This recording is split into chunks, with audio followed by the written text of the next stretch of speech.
Eu quero compartilhar com vocês uma área hoje que tem toda a revelação que eu tive sobre Davi e Saul. Tem a ver com um assunto super polêmico e ao mesmo tempo super atual. Nunca se falou tanto desse assunto na Terra sobre a área de relacionamentos, que é relacionamentos abusivos.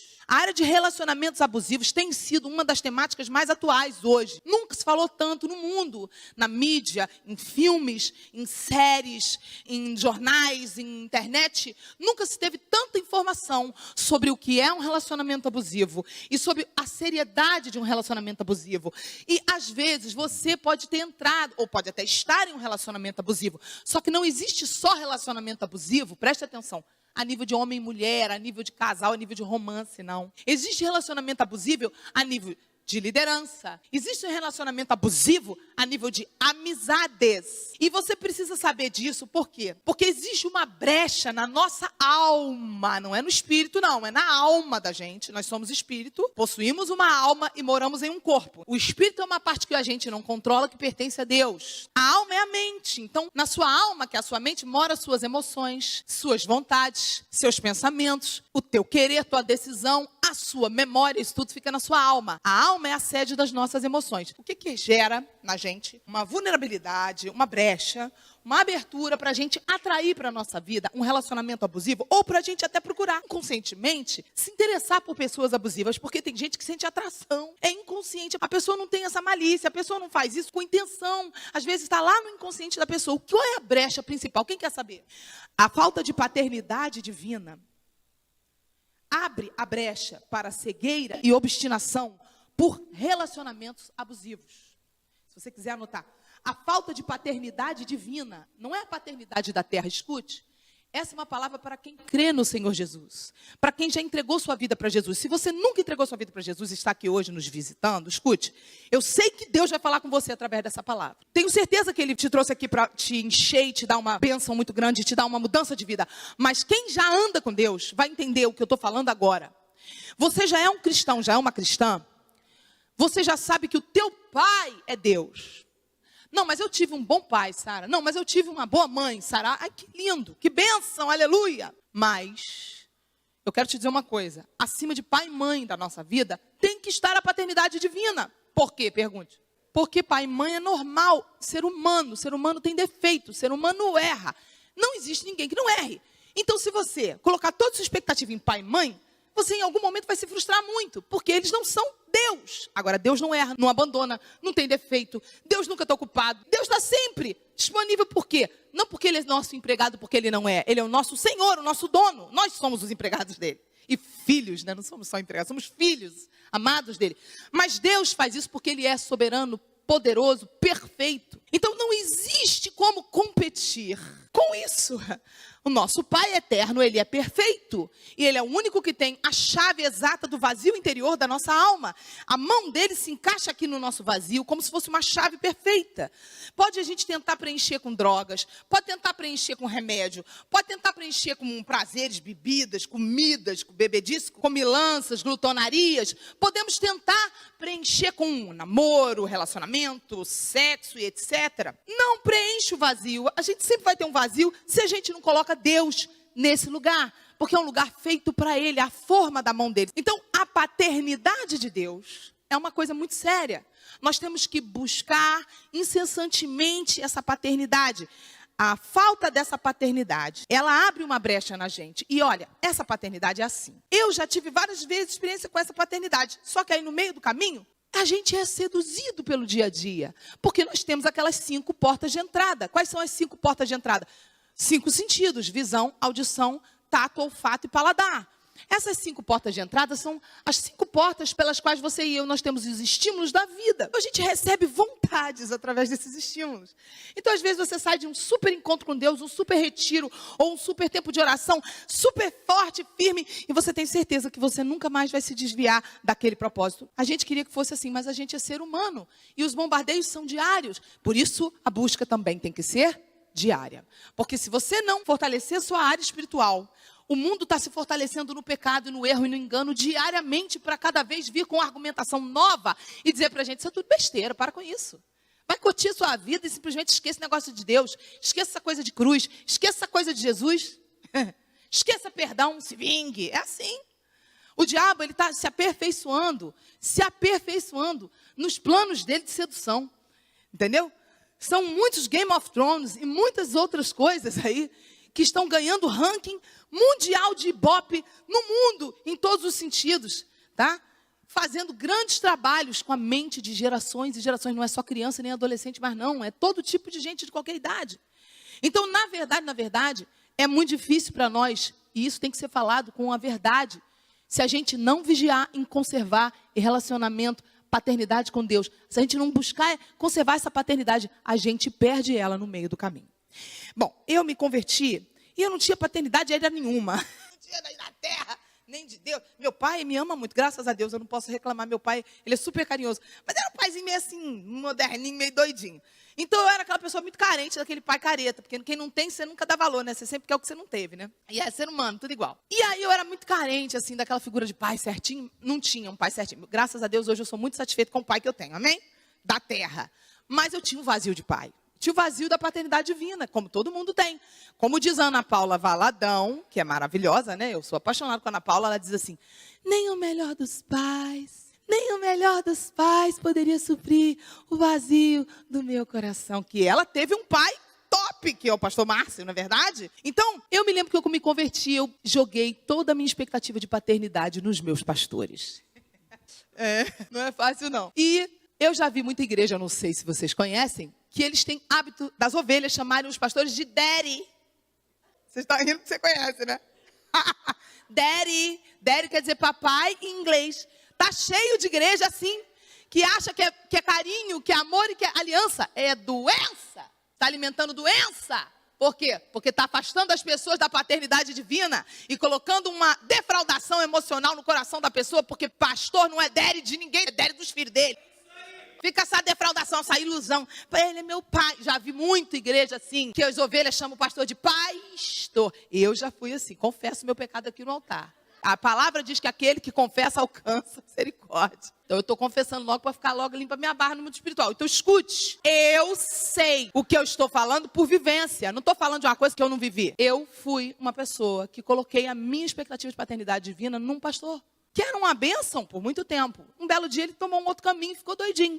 E aí o que aconteceu? Eu quase surtei. Queria surtar.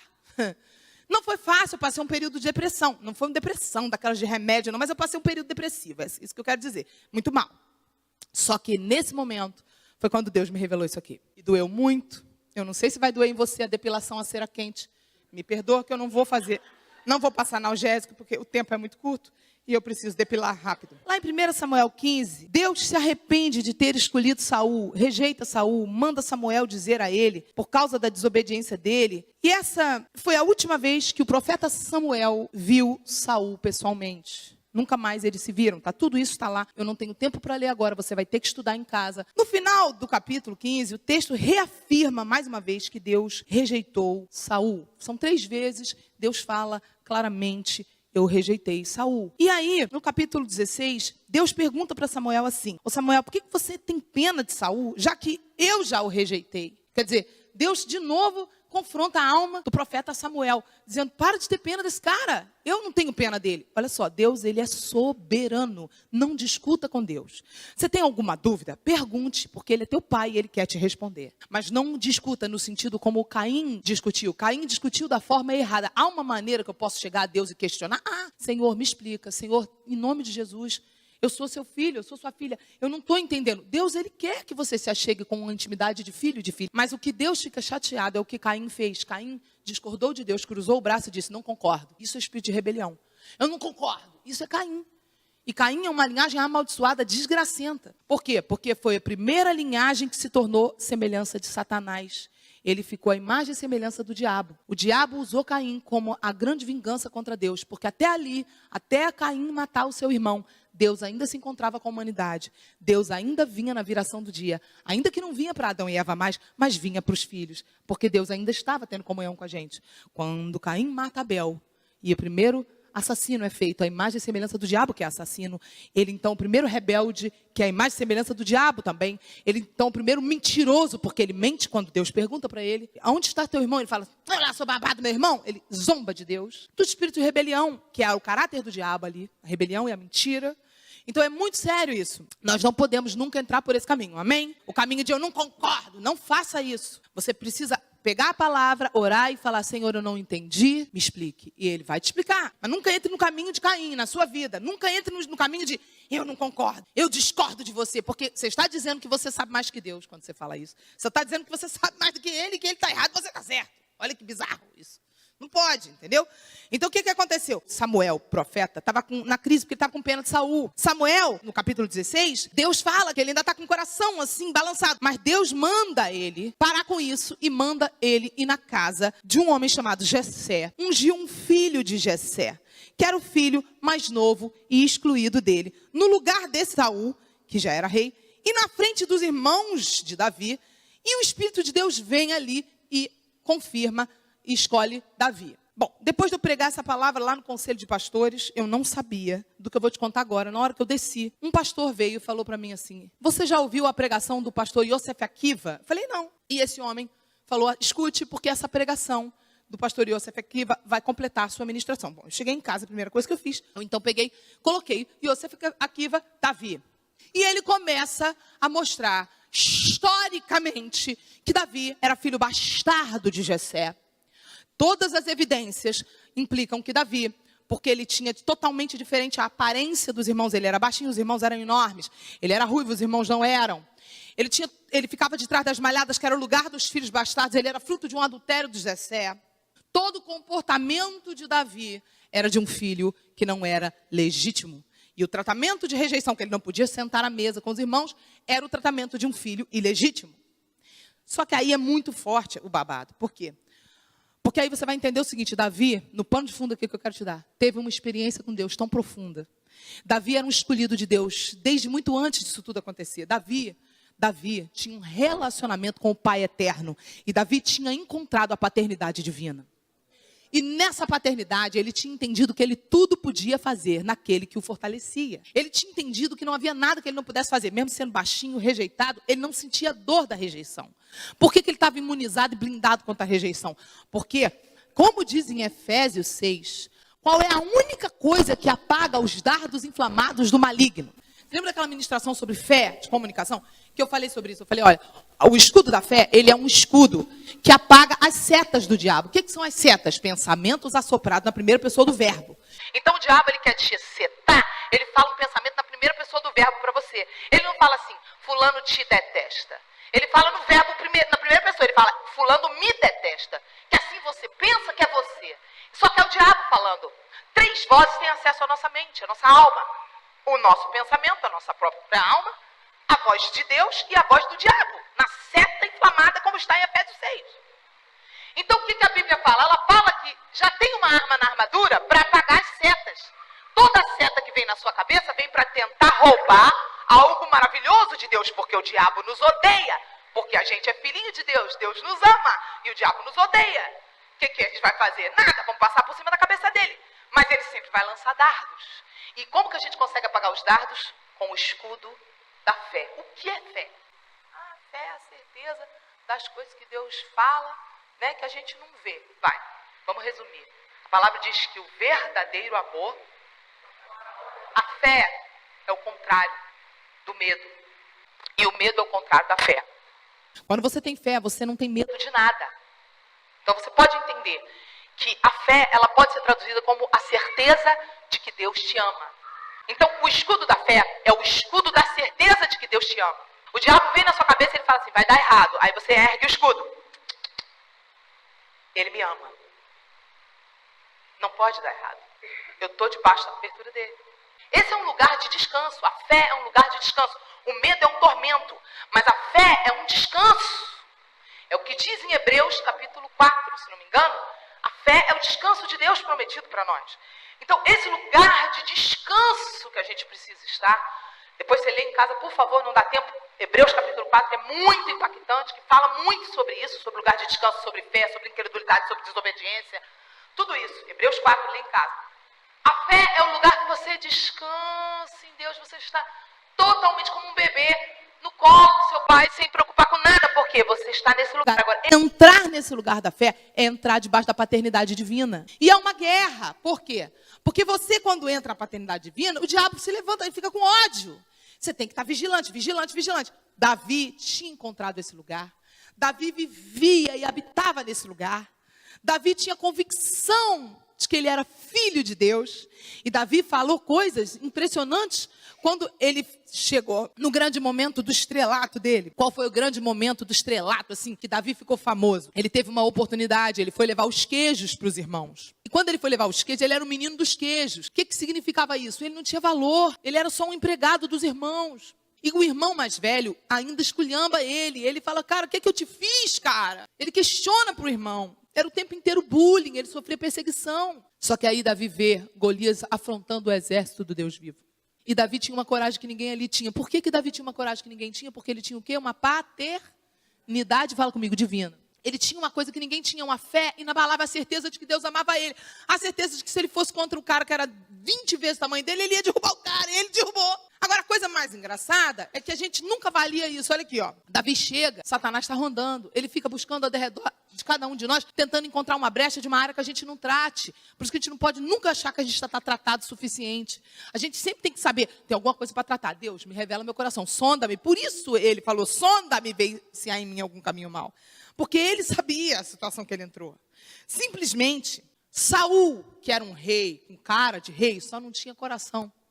Mas ele tinha cara. Não tinha coração, já tinha sido rejeitado. E houve um problema de comunicação entre quem? Samuel, profeta, e Davi. Samuel não mandou um e-mail para Davi dizendo assim, olha aqui, fique sabendo, só em off aqui entre nós. Não teve esse e-mail, não teve essa carta. Ó, em off, segredo, tá? Ele não é mais um ungido do Senhor. Deus contou para Samuel. Samuel ungiu Davi no lugar de quem Davi passou a admirar. Olha agora, coisa muito, muito triste isso aqui. Davi começou a criar um vínculo com Saul. Quando Davi, rejeitado pelos seus irmãos, rejeitado pelo seu pai, porque quando Davi chega, como diz o pastor Yosef Akiva, quando Davi chega e é chamado lá de trás das malhadas para chegar na reunião da família e é escolhido para ser ungido, você e eu, a gente não tem noção da polêmica que foi essa cena. Porque ele não podia nem sentar à mesa, ele não tinha direito, ele foi ungido como rei. Isso triplicou o bullying que ele sofria. Os irmãos ficaram com muito mais ódio dele. Porque não mudou nada, só mudou a unção. É assim na minha vida ou não é? É assim na sua vida ou não é? Não mudou nada na circunstância, mas a unção você já recebeu, aleluia. Mas a circunstância ainda não alterou. Era mais ou menos isso, ele recebeu a unção, a autoridade do mundo espiritual já tinha vindo, mas a circunstância ainda tinha muito bullying, ainda está piorando ainda. Aí ele vai levar os queijos, né? Ele vai levar os queijos. Aí chega lá, vai levar os queijos, o irmão xinga ele, o que eu te fiz? E aí ele vê o cara xingando, aí ele vai lá, olha que coragem, ele era um cara com certeza, experiência com Deus, que ele teve certeza da paternidade. Chega lá no rei, o rei bonitão, grandão, com cara de rei, que já tinha sido rejeitado, já não era mais ungido. Agora Davi era ungido. Aí Davi vai, esse cara aí é um incircunciso, blá, blá, blá. Eu vou contra ele. Aí Saul vai, julga ele, um coitado pela aparência. Coitado desse cara, soberbo, veste a armadura nele. Em toda a história de Saul com Davi, enquanto Saul não morre, você vai encontrar todos os sinais de um relacionamento abusivo presentes na relação de Saul com Davi. Toda a relação de Saul com Davi tinha relacionamento abusivo. É muito assustador, é muito sério. O relacionamento abusivo tem muitas características. Eu vou falar assim, 5 sinais, tá? Um sinal, o primeiro sinal que você vai ver num relacionamento abusivo, gente, não é só de homem e mulher, sentimental, até amizades, etc. Quando a pessoa tem muitos ciúmes sem coerência, na área sentimental, por exemplo, está num relacionamento namoro, casados, e a pessoa tem aquele ciúme que não tem sentido. Sabe o ciúme sem sentido? É tipo assim, o marido tem ciúme da mulher com a mãe. Tipo, ou a mãe, a mulher tem ciúme do marido com a filha.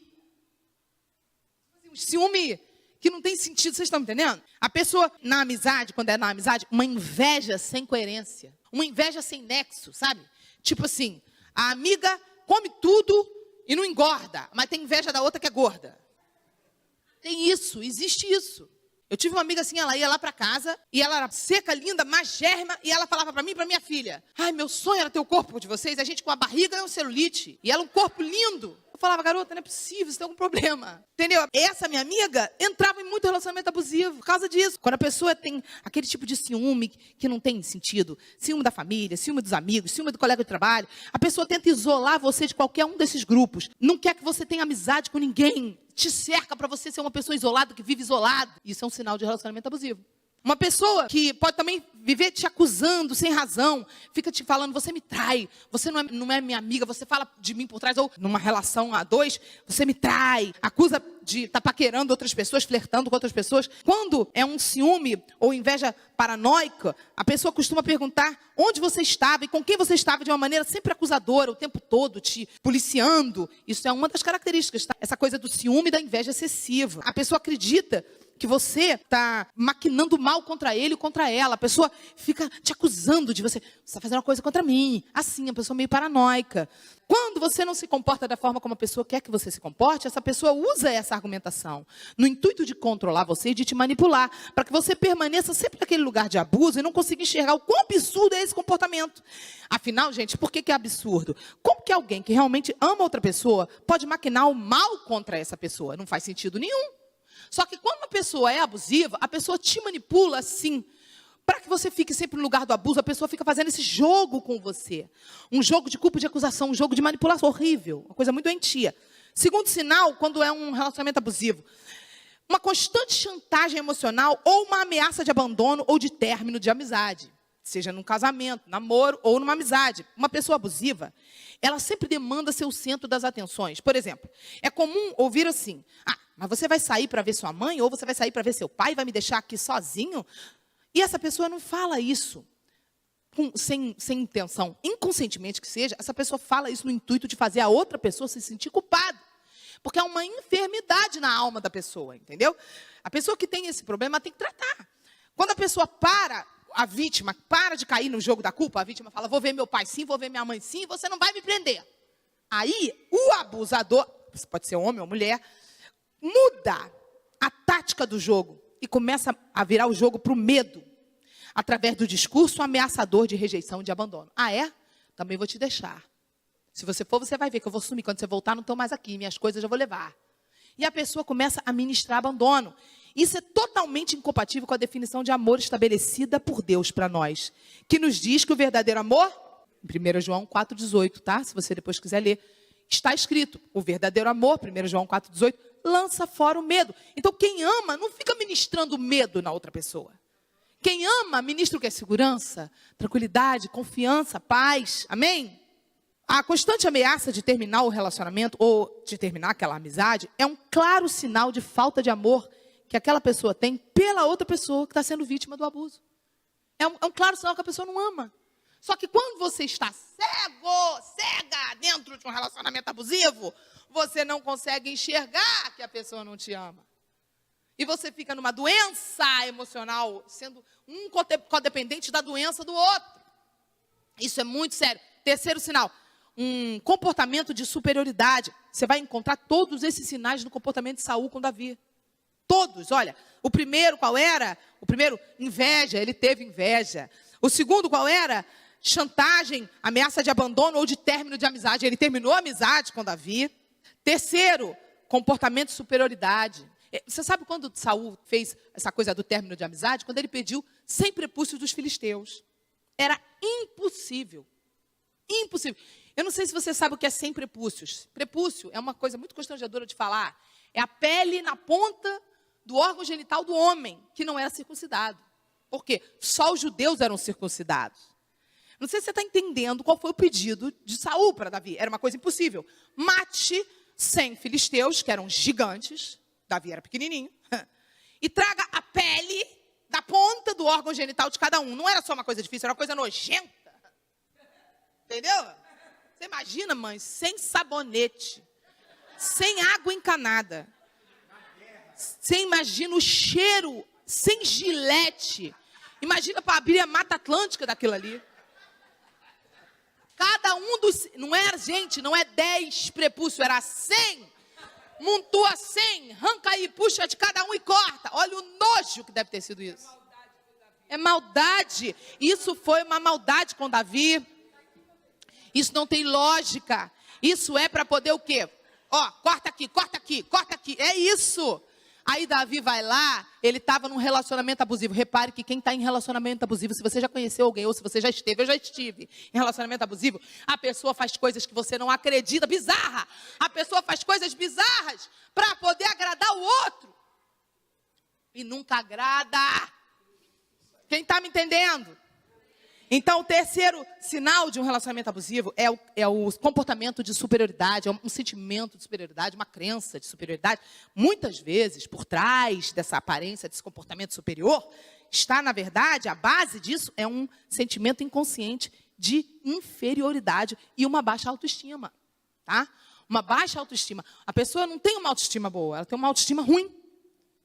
Então, a pessoa quer se sentir valendo se pisando no outro. É doença, tem que precisar de ajuda, precisa de tratamento. Não é uma coisa que resolve o coração, gente. É coisa na alma, é mente, é psicológico, é terapia, é psiquiatra, entendeu? Precisa de ajuda, porque nós temos médico para tudo. Tem problema que você não adianta orar. Se você corta um corte fundo, tem que ir costurar. Não adianta ficar orando e o sangue escorrendo, tu vai morrer olhando seu sangue escorrer. Quem está entendendo, diga amém. Aquela história daquela pessoa que não arrumava namorado. É a história verdadeira de um cara. Ele não arrumava namorado, ele bonito, solteiro. Ninguém entendia. Quando chegaram perto dele, era um cheiro de sovaco fedido. Não adianta orar se o fedor do sovaco alastra o ambiente. Tem que lavar o sovaco, tem que passar um bom desodorante, tem que manter as roupas lavadas com álcool. Não adianta, roupa com CC, tem que lavar com sabão e álcool na máquina. Tia Sara também é cultura e organização. Então, preste atenção que o negócio é mais profundo. O sentimento de superioridade é assim. Quem é abusivo, escuta que você vai preparar teu coração agora, que agora é forte. Ó. Quem é abusivo, está sempre certo. É o comportamento de superioridade. Está sempre certo quem é abusivo. Era Saul. Saul nunca estava errado. Pode ver. Se for preciso, quem é abusivo é assim. Vai até agredir verbalmente e xingar para sair por cima na conversa. O objetivo desse tipo de gente que é abusiva é fazer com que a outra pessoa se sinta fraca, de modo que não queira deixar aquele relacionamento, porque precisa do relacionamento daquela pessoa, ou do relacionamento, precisa da pessoa na vida. Esse tipo de pessoa, gente, quer que você e eu, que a gente acredite que ela, que ele é superior a nós. Quando a gente entra num relacionamento abusivo com uma pessoa dessas, essa pessoa, ela quer que você acredite. Eu já tive num relacionamento abusivo. Eu me lembro, ele queria que eu acreditasse que ele era superior. Por quê? Por que essa pessoa quer que a gente acredite que é superior? Pergunta por quê. Pensa aí, por quê? Porque assim, essa pessoa sente que pode te controlar. É uma relação doentia. A pessoa quer controlar, a pessoa não quer te amar, não quer ser amada, quer controle, entendeu? Então, essa pessoa, num relacionamento abusivo, ela quer te controlar, porque assim você não é uma ameaça. Se você está controlado, você não é uma ameaça. Isso não é amor.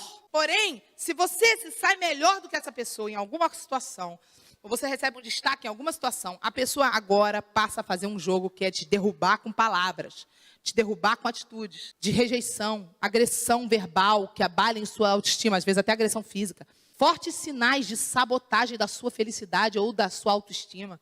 Uma pessoa que te joga para baixo. Indicam também sinais de uma competição doentia. É muito sério. Quarto sinal. Promessas. Essa é uma pessoa que quando perde o controle, ou vê que a outra pessoa adquiriu autoconfiança ou independência emocional, ou se a outra pessoa se posiciona de modo a rejeitar aquele comportamento abusivo errado, a pessoa abusiva começa a fazer promessas. O abusador vai pedir desculpa e prometer sempre mudar. Sempre que ele perceber que ele passou dos limites, ele fala, aí começa o ciclo do abuso. Você já viu o quadro do ciclo de abuso? Perdão, aí passa um período muito gostoso, aí vai de novo, começa tudo a piorar de novo, até explodir a briga, aí depois de novo arrependimento, choro, falso arrependimento, né? Só remorso. E é um nunca muda, é uma doença. O abusador faz isso, ele oferece para outra pessoa uma vida nova, uma vida melhor, sempre estará nos planos dessa pessoa, e na ponta da língua dessa pessoa dizer, olha, vou mudar, entendeu? Quinto e último sinal que eu queria falar aqui, a punição silenciosa ou a punição declarada, em forma de agressões verbais ou até de agressão física.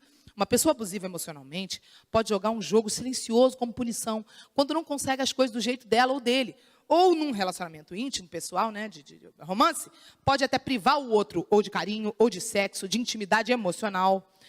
Ou, às vezes, privar de dinheiro, privar de suprimento. Outra coisa que é muito comum você ver em relacionamento abusivo, alienação parental. O que é alienação parental? Vou explicar para quem não sabe. É quando o casal se separa ou briga, Ou o pai começa a falar mal da mulher para o filho. Ou a mãe começa a falar mal do pai para a filha. Isso chama-se alienação parental. Isso é contra a lei, tá? Isso é muito sério. Isso dá um processo brabo. Por quê? Porque você não pode destruir a imagem daquela pessoa. Você pode proteger, mas não destruir. Não falar, é um filho da mãe, uma filha da mãe. Não pode. Isso é alienação parental. Mas você vai ver que isso é comum em situações de abuso. Porque a outra pessoa, quando vê que já não controla mais o cônjuge ou o ex-cônjuge, começa a querer controlar através da criança. Começa a existir uma relação doentia com a criança. Usando a criança para poder controlar, para poder manipular. Então, estão entendendo ou não? Então, todas essas características você encontra na história de Saul com Davi. Todas. É só você prestar atenção, ler em casa, 1 Samuel, a partir do capítulo 15. A relação de Davi com Saul foi um grande exemplo de relacionamento familiar abusivo na Bíblia. Mas nós temos vários outros exemplos. Por exemplo, uma das situações mais interessantes é que Davi reconheceu quando Abigail estava em um relacionamento abusivo. Você lembra? Abigail não era uma menina nova, não era tão bonita assim, mas Davi quis casar com Abigail porque ele se projetou em Abigail. Ele teve uma compaixão porque ele sabia que ela estava em um relacionamento abusivo. Davi, ele tinha uma brecha. E a brecha era o vazio da paternidade terrena que ele abriu no momento em que ele conheceu Saul. Preste atenção no que aconteceu. Quando Saul então fala, tá bom, vai lá, eu deixo você ir. Saul estava assim na cabeça dele. Vai morrer no primeiro sopro do gigante. Estava com pena do cara morrer, mas o cara estava insistindo, o cara todo corajoso. Saul falou, velho, nós estamos aqui há um mês. Esse cara só zombando da gente, destruindo a gente. Deixa lá o menino ir, pô. Vai, pelo menos distrai, né? O menino vai, e o menino derruba os gigantes. O Saul não acreditou, porque o Saul subestimou o cara. Mas Davi até ali, ele tinha uma experiência linda e forte com Deus. Só que aconteceu uma coisa terrível no coração de Davi. Saul começou a entrar no lugar da paternidade. E Davi começou a eleger Saul como a figura de paternidade da vida dele. Mas foi muito sutil que nem Davi percebeu. Porque quando você entra num relacionamento assim, você fica completamente cego, completamente cega, como Davi foi ficando. Ele foi ficando tão cego, tão cego, tão cego, tão cego, que todos os absurdos que Saul fazia com ele, ele não enxergava, ele arrumava uma desculpa. O cúmulo dos absurdos que ele fez, foram muitos absurdos. O cúmulo do absurdo foi quando o cara tentou matar ele mais de uma vez. O cara ficou endemoniado, ele expulsava o demônio do cara. Tudo o que o cara fazia era para acabar com a vida dele. Deus entrega Saul na mão dele 2 vezes. Os soldados dele viram para ele e falam, Deus te entregou o teu inimigo. E ele estava tão obcecado pela aceitação de Saul. Porque pela primeira vez ele tinha recebido um amor de pai terreno. Ele nunca tinha sido reconhecido por ninguém. Ele nunca tinha tido oportunidade de provar o valor dele publicamente. E Saul foi a pessoa que deu a ele o espaço de se tornar o cara mais famoso da cidade, do país dele, talvez da terra naquela época. E ele então projetou nele aquela coisa do, o meu coach, sabe? Ele é meu coach, ele é o meu... Não tenho nada contra coach, tá? Eu gosto muito de coach. Estou tentando te dizer, ele projetou esse cara, é o meu mentor. Ele projetou a coisa do pai. E aí nessa virou uma relação doentia. Por quê? Porque o diabo usou a ferida de Davi, traiu Davi, e Davi foi substituindo a voz de Deus pela voz de Saul. Substituindo o que preenchia ele pelo que ele queria que Saul preenchesse. Só que aí é que está o problema. Saul era abusivo, Saul não amava Davi. Saul nunca amou Davi. Saul apenas usou Davi, Saul nunca acreditou. E Davi ficou completamente cego, porque ele elegeu Saul no coração dele como o cara. E Davi começou a falar um discurso de fidelidade, um discurso de honra, um discurso de honestidade, que é muito lindo, muito correto, com a pessoa errada, que Deus não mandou. Principalmente quando ele disse assim, não, eu não posso, jamais tocaria no ungido do Senhor. Estaria certo se Saul já não fosse mais um ungido do Senhor. Na verdade, a pessoa que Davi estava exaltando já não era mais a pessoa que Deus tinha escolhido. Na verdade, Davi já tinha sido escolhido para reinar. A obstinação de Davi foi tão maligna por causa da cegueira de Davi. Davi cometeu coisas muito terríveis. Ele ficou, se não me engano, foram 18 anos foragido. 18 anos ele atrasou o reinado dele. Por quê? Por obsessão, idolatria, loucura, obstinação pelo amor e pela aprovação de um homem que ele elegeu como pai. que não o amava. Ele passou 18 anos. Nessa, ele permite que milhares de pessoas morram. Pessoas inocentes morreram porque ele não quis matar Saul. Porque ele entrou debaixo de um engano que até hoje é engano. É pregado em igrejas como princípio. Porque as pessoas não estão buscando compreender o texto no sentido completo. Pegam um texto e as pessoas pegam aquele texto e fazem dele um princípio. Nunca saiu da boca de Deus que Saul era um ungido a partir daquele momento. Pelo contrário, da boca de Deus saiu 3 vezes. Eu o rejeitei, eu o rejeitei, eu o rejeitei. Quando ele pega na borda do manto do profeta Samuel, que a borda da roupa de Samuel rasga. Vocês lembram dessa parte? Deus vira e fala assim, pro profeta, ele te rasgou da herança, te rasgou de Israel. Literalmente Deus o rejeitou. Gente, Deus rejeita se ele quiser, porque ele é Deus. Agora, claro que você que tem relacionamento com ele, que o ama, ele nunca vai te rejeitar. Saul foi um rebelde. Saul não tinha relacionamento com Deus. Saul não estava nem aí. Saul fazia o que queria. O profeta vinha, falava em nome de Deus. Saul entrava por aqui, saía por aqui. Deus vê e sonda corações. Leia depois, Hebreus 4, que você vai ver que está lá em Hebreus 4, tudo isso. Ele fala, Deus sonda, Deus vê a sua motivação do seu coração. Deus viu o coração de Saul, julgou o coração de Saul. Assim como Deus viu o coração de Davi, teve misericórdia, a misericórdia gigantesca que ele teve de Davi. Porque ele podia ter fulminado Davi, mas ele nunca fulminou, porque ele sabia que Davi o amava, amém? Então, olha para onde que eu vou chegar aqui para terminar. Tudo isso foi acontecendo, capítulo 16, capítulo 17, vem Golias, capítulo 17, Davi que se oferece, derruba Golias, no 17 ainda. No capítulo 18, Jonatas e Davi começam a ficar amigos, as mulheres cantam a música que deixa Saul enciumado, ainda no capítulo 18. Aí o Saul fica endemoniado no dia seguinte, no capítulo 18, Davi tira o capeta, aí ele pede o sem prepúcio filisteu. No capítulo 19, Jonatas pergunta se seu pai quer matar Davi. Saul fica endemoniado e tenta matar Davi de novo no capítulo 19. Capítulo 19, Mical ajuda Davi a fugir pela primeira vez e escapar de Saul. O negócio estava tão brabo que todo mundo estava vendo. Jonatas estava vendo. Mical estava vendo. Mas Davi estava cego. Ele queria tanto que ele me ame, por favor. Saul, eu amo você, Saul. Você foi a única pessoa que me valorizou, Saul. Saul, nunca ninguém fez o que você fez por mim, cara. Você me reconheceu, você me deu uma chance. Saul não estava nem aí para ele. Quando você tem a brecha da falta da paternidade, o capeta põe uma pessoa errada no teu caminho. Você precisa preencher seu vazio com Jesus, porque senão isso vira um imã de coisa ruim na tua vida. Vocês estão me entendendo ou não? Para terminar, capítulo 20, Jonatas confirma que o pai quer matar Davi e ajuda Davi a fugir pela segunda vez. Capítulo 21, Davi fugindo, vai para a cidade de Nobe e mente ao sacerdote Aimeleque para conseguir escapar e fugir de Saul. Foge para Aquis, rei de Gate, e finge de doido. Capítulo 22, Davi, presta atenção quantos princípios Davi começou a quebrar e quantas coisas erradas ele começou a fazer. Só porque ele estava obstinado por Saul, ele estava numa obsessão por Saul tão grande, que ele começa, na obsessão dele, fazer um monte de coisa errada. Você não tem noção do que aconteceu com esse cara. O Saul entrou naquela casa do sacerdote e matou todos os sacerdotes e matou um monte de gente da cidade. Um monte de sangue inocente derramado. Os sacerdotes do Senhor morreram inocentemente por causa da obstinação e obsessão que Davi desenvolveu por Saul. Davi desenvolveu uma obsessão. Eu quero que você pare na sua vida e pense, se você nunca entrou num caminho desse, se você nunca percebeu acontecer isso com você, de repente você elegeu alguém que Deus não mandou você eleger, colocou essa pessoa no lugar que Deus não mandou você colocar, e aquilo começou a prejudicar a sua vida de maneira terrível. Olha, os 18 anos que Davi ficou longe, ele não só perdeu 18 anos de reinado, ele foi perdendo a fé, derramando sangue inocente, lutando guerras que não eram dele. Muita coisa errada ele fez e abandonou a família. 18 anos, os filhos foram destruídos. A casa de Davi foi destruída quando ele volta, finalmente, que Saul morre. Ele estava tão obsessivo ainda, que ele mata o cara que vem dar a notícia. Porque ele tinha obsessão até o final, ele volta, ele está tão desorientado, que ele olha pela sacada, todo mundo na guerra, ele cansa de guerra, não quer ir para a guerra, fica totalmente na carne. E fica lá da sacada e vê a mulher tomando banho e arruma a Batseba. A gente pensa que Batseba foi assim, não foi assim. Tudo começou lá atrás. Tudo começou com um coração que perdeu a paternidade. Tudo começa com um coração que já não preenche mais com Deus. Ah, não. Ah, eu quero um namorado. Ah, eu quero um marido. Ah, eu quero uma mulher. Eu quero uma esposa. Eu quero uma namorada.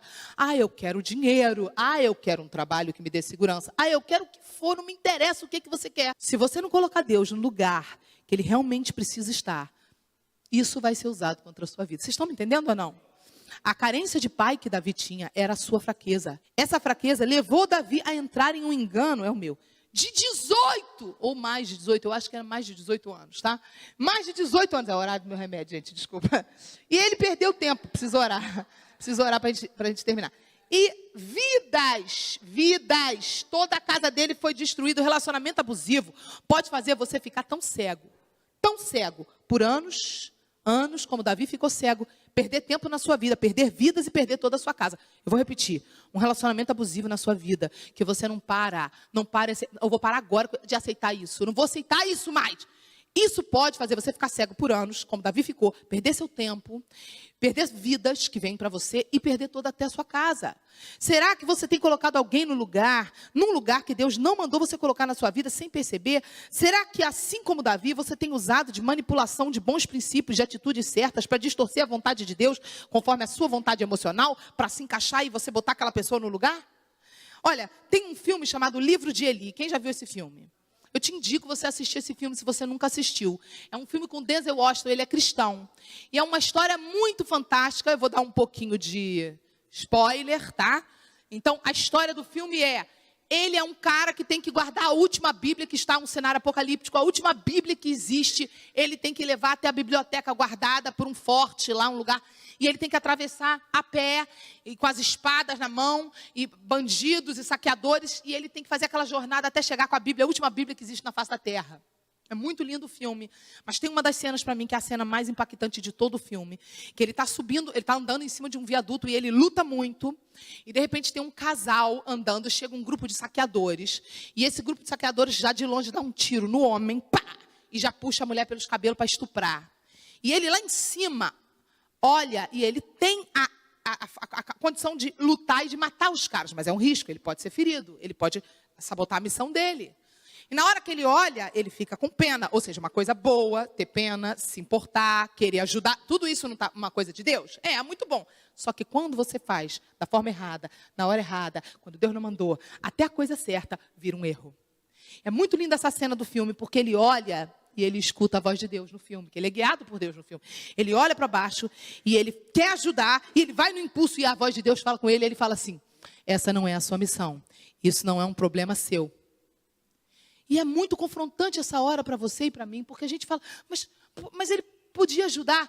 Mas o risco que se corre, a missão dele não é isso que Deus não vai cobrar dele no céu, que ele salvasse aquela mulher. Deus vai cobrar a Bíblia chegando no lugar.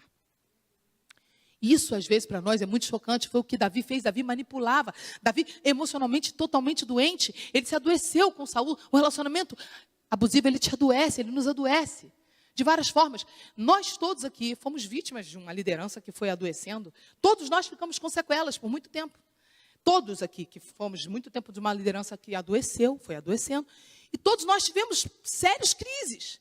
Por quê? Porque adoece. Uma liderança doentia te adoece. Uma relação onde você tem um familiar abusiva te adoece também. O convívio assim adoece. E a gente não percebe.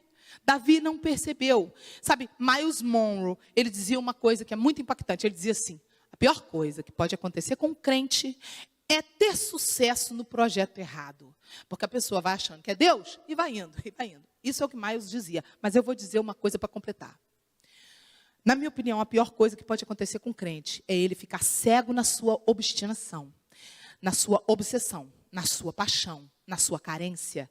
Porque na cegueira, ele não tem chances sequer de sair.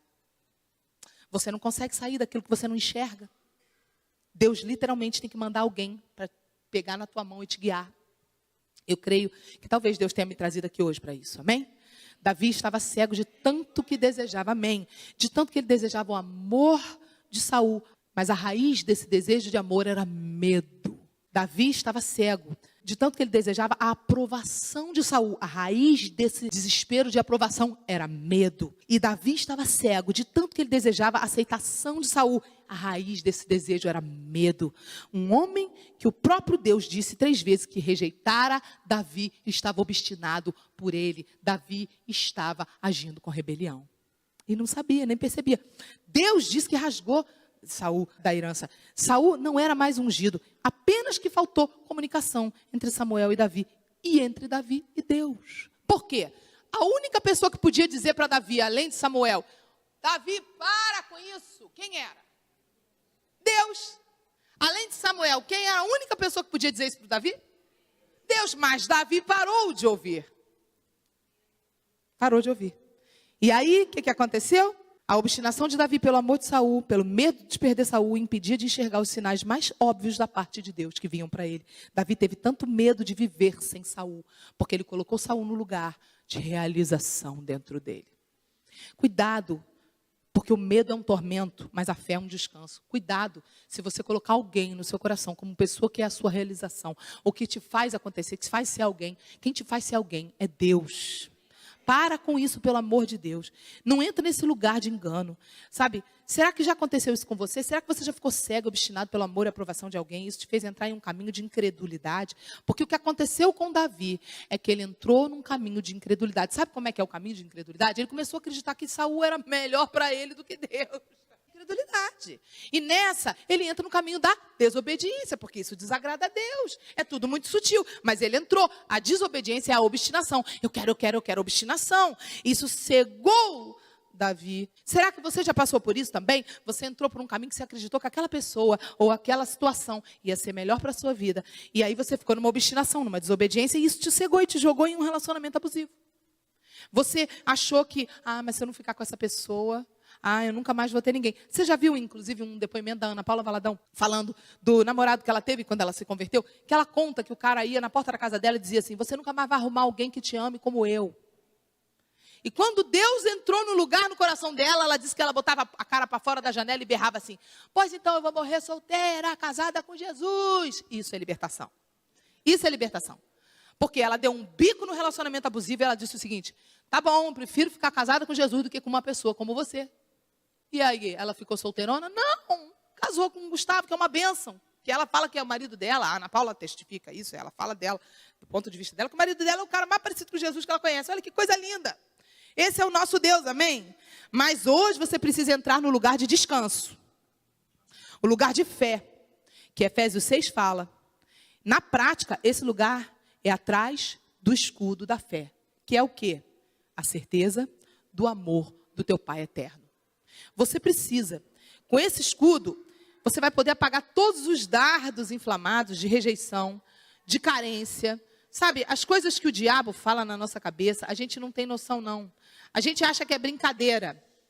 Sabe, o inimigo vai lançar contra mim, contra você o tempo inteiro. Use esse escudo quando ele lançar contra você. O escudo da certeza que Deus te ama. Da certeza que você tem o seu lugar no coração de Deus. Da certeza que Deus não tem filhos preferidos. Mas que Ele tem os íntimos dEle. Aqueles que ouvem a sua voz e que acreditam quando Ele lhes diz assim. Tu és meu filho, tu és a minha filha e eu te amo. Confie em mim. Você já ouviu Deus te dizer? Se você não ouviu, você precisa ouvir. Ele quer te dizer, Ele anseia por te dizer essas frases. Ouça. Olha o que Deus quer te dizer, mas não, eu estou falando aqui, mas ouvir dele é a coisa mais maravilhosa. Eu já ouvi, eu posso dizer que é maravilhoso demais ouvir de Deus. Tu és minha filha. Para você que é homem, tu és meu filho. Eu te amo. Ouvir de Deus, eu te amo, é demais.